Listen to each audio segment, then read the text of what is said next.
Hello and welcome to our special budget analysis at IB Times UK, and it's a great pleasure to welcome William Keegan, our chief economics commentator, to the studio. Straight on top of the budget, the Chancellor has just sat down. So, what do you make of it? Has George Osborne as Chancellor done enough to put David Cameron back into number 10 in May? It's too early to say that. But it was, as people expected, a very political budget. One of the themes was he seemed half the time to be attacking Labour in various things they said over the years, rather than presenting a budget. He's followed Gordon Brown in producing a long budget of lots of individual micro measures that I think people were looking pretty bored at various stages. Lots of things for the regions. Lots of things for the regions, but of course, where there are marginal seats. Yes, I mean, I don't know that he believes in the Northern Powerhouse. He certainly believes in winning marginal seats. But it was interesting that I thought the leader of the opposition, who for some reason always replies rather than the Shadow Chancellor, did rather well, and he did point out that this was rather specific, that the help for the regions was not exactly being appreciated by the leaders of people like the Leeds Council. Yeah, the major thing he seemed to be saying there was that this is a budget that couldn't be believed. I mean, I have to say, it sounds impressive to the general voter. I mean, GDP per capita up 5%. Unemployment to fall again by 5.3% again this year. The deficit cut. Is he massaging the figures, or is it true? Well, he's not massaging the figures. Indeed, he made a point of. I thought it was pretty strange of him to criticise all predecessors for having fiddled and fixed the forecasts, in his praise for my friend Robert Choate, who's head of the Office of Budget Responsibility. But nevertheless, I mean, what he's trying to get away with, I think, and he may be successful, he may not, is to give the impression that this is that the plan has worked. What he leaves out, it's good to have these growth figures now, it's good to have unemployment down, but it is, without doubt, the slowest recovery on record.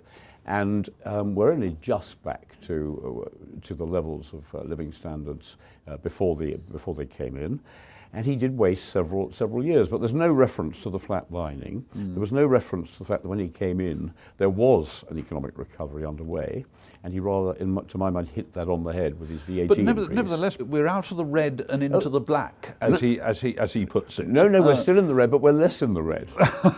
I see. He seemed to be suggesting that we were, in a sense, home and dry, and therefore voters shouldn't mess it up by giving the government to anybody else. To use a racing metaphor, and he had some help for the racing business. I don't think he's reached Tattenham Corner yet when it comes to being home and dry. But no, so it was very interesting that he distinguished the national debt as a proportion of GDP from the deficits, because he had promised to eliminate the deficit in 5 years and he hasn't. Now that is good. It's just as well he didn't, because when growth was much slower than he forecast, he had then tightened the screws, that would have been disastrous. And made the recovery even slower. So are you suggesting that when he says we're walking tall again, that he's overstating the position somewhat? Yes, I am. I'm certainly saying that, and I do think it's rather goes against the grain of boasting about we're going to be the biggest economy ever and the French aren't doing well.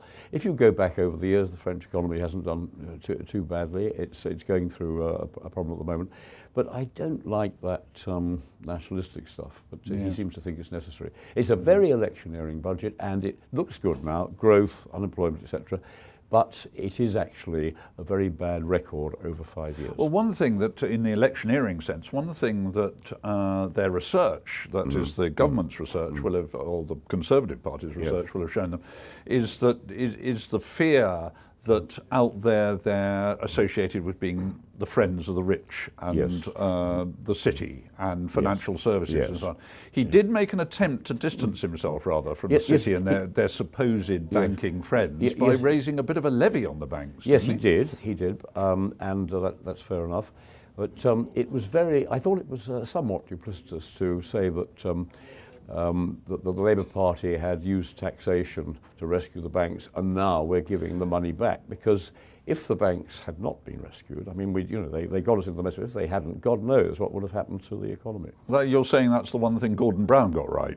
He certainly got that right. Yes, the rescue of the banks. Yes, and also, as senior figures like the father of the house, Sir Peter Tapsell, point out, It wasn't really Labour's mess. It was an international banking crisis. You really cannot blame Labour for what happened all over the world. It's quite an interesting point, though, there, isn't it? In fact, what we seem to be suggesting in an analysis of recent history is that Gordon Brown rescued the banks, which are historically the big friends of the Tory party. Yes. And now the Tory party seems to be hammering them with a new banking levy. It is deeply ironic, but that's the way the world goes, and that's what kind of keeps life interesting. Sorry.